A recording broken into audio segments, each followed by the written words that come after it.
सभी नकुड़ क्षेत्र के हमारे बड़े बुजुर्ग भाई, आप सभी को अस्सलाम वालेकुम, नमस्कार, आदाब, जय भीम।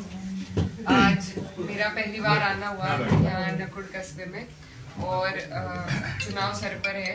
मुझे पार्टी ने जिम्मेदारी दी है और बड़ी मुश्किल से मैं बताऊँ ये टिकट भी मिला है, क्योंकि सभी लोग ये पूछते हैं कि प्लस में क्या है। आप तो वो पूरा विपक्ष का दारो मदार, जैसा मास्टर जी कह रहे थे कि कुछ ही जातियों के ऊपर है, तो उनसे यही पूछा जाता है कि तुम्हें क्यों दें, किसी और को दें, तुम्हारे पास क्या प्लस है। तो आप ही लोग मेरा प्लस है, माइनस है, सब आप ही लोग हैं।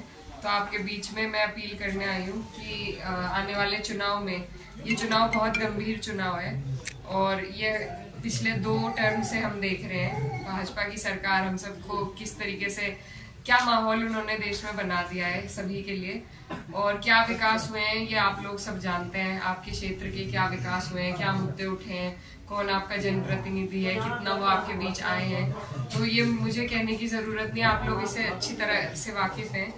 और मैं ये कहना चाहती हूँ कि वो हमारे जो माननीय सांसद जी हैं वो ऐसी ताकत में है कि ऊपर भी उनकी सरकार है, नीचे भी सरकार है। इतनी ताकत आपके इलाके के किसी पहले रहे हुए सांसद को नहीं मिली और ना कभी आगे मिलेगी शायद। तो लेकिन उस हालत में भी उन्होंने जिस तरीके के काम उन्हें करने चाहिए थे, जो योजनाएं हमारे लोगों को मिल सकती थी, जो विकास यहाँ हो सकता था, ऐसा कुछ नहीं हुआ, क्योंकि बड़ी योजनाएं सरकार के द्वारा ही आती हैं। वो चाहते तो ला सकते थे लेकिन वो नहीं लाए, और ये लोग ना किसी के लिए काम करना चाहते हैं, ना किसी का भला करना चाहते हैं, बस समाज को बांटने की बातें इन्हें आती हैं और उसी के बलबूते पे ये चुनाव करते हैं। तो मेरी आप सबसे बस यही अपील है कि इस बार का चुनाव गंभीरता से आपको और हमें लड़ना है।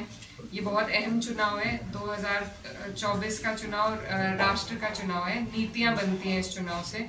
और जो अभी इनका नारा चल रहा है 400 पार, सरकार तो 272 पे भी बन सकती है, लेकिन आप सब यहाँ बुद्धिजीवी लोग मौजूद हैं। 400 पार मतलब 2/3 से ज्यादा इनकी बहुमत रहेगी, और जब बहुमत इतनी रहेगी तो उससे ये आपको और हमें ठेस पहुंचाने के लिए ही कानून बनाएंगे। तो इन्हीं मंसूबों को लेके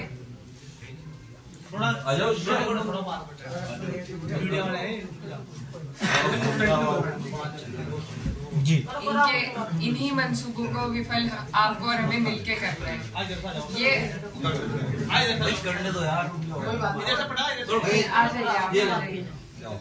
जाइए प्लीज, आ जाइए। यही आप सबको बताना चाहते हैं कि 400 का जो इरादा है वो संविधान बदलने का है। उसमें जो संविधान से आपको और हमें कुछ जो हमारी सुरक्षा के लिए चीजें दी गई हैं वो ही हटाई जाएंगी। तो ये बहुत सोचने समझने का विषय है और इस पर उसी तरीके से अमल करने का आपका और हमारा काम है। विपक्ष धीरे धीरे खत्म होता जा रहा है, कई पार्टियां जो हैं वो खत्म कर दी गई हैं, तो और जितने भी और लोग आवाज उठाते हैं उन पे या तो मुकदमे या उन्हें परेशान करने की तरह तरह की योजनाएं लागू होती हैं।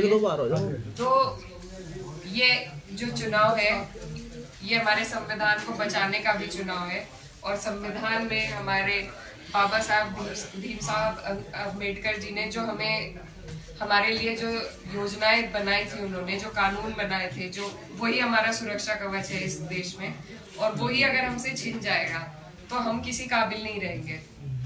तो उसी के लिए ये चुनाव है, और बहुत सारी इसमें दिक्कतें भी पेश आएंगी, क्योंकि सत्ता के सामने हम खड़े हो रहे हैं, वो कई अपनी तरीके इस्तेमाल करते हैं हमें डराने के लिए, हमें रोकने के लिए, लेकिन आप सबको मजबूती से अगर आप सब खड़े होंगे तो इंशाल्लाह फिर कोई दिक्कत नहीं आएगी। और अगर हमारी ताकतें आपस में मिल जाए, भीम और मीम की ताकतें मिल जाए, तो फिर इंशाल्लाह इस सीट को कोई नहीं रोक सकता। सबसे ज्यादा प्रताड़ित भी अगर इस सरकार में कोई है तो यही 2 समाज है। तो हमें सोच के साथ आने की जरूरत है और आपस में एक दूसरे के हाथों को मजबूत करने की जरूरत है, तभी हम एक दूसरे की रक्षा और सुरक्षा कर सकते हैं और इस देश में हम इज्जत के साथ सर उठाकर जी सकते हैं। तो ये चुनाव आपका हमारा बहुत अहम चुनाव है। मेरी आपसे यही अपील है कि आप लोग इसमें बढ़ चढ़कर हिस्सा लें, बहुत शोर शराबा ना करें, बहुत संजीदगी से इस चुनाव को लड़ें। हमारा काम वोट का है, शोर मचाने का नहीं है, क्योंकि फिर हमारे लोग भी और हम सब सरकार की नजरों में आते हैं और फिर उन्हें चिन्हित कर करके परेशान किया जाता है। तो हम नहीं चाहते कि इस तरीके से इस चुनाव में हो, इसीलिए ये छोटी सभा है, अचानक से आपके बीच में आए। लेकिन आप लोग सब यहाँ जिम्मेदार लोग हैं, आगे की जिम्मेदारी आपको संभालनी है।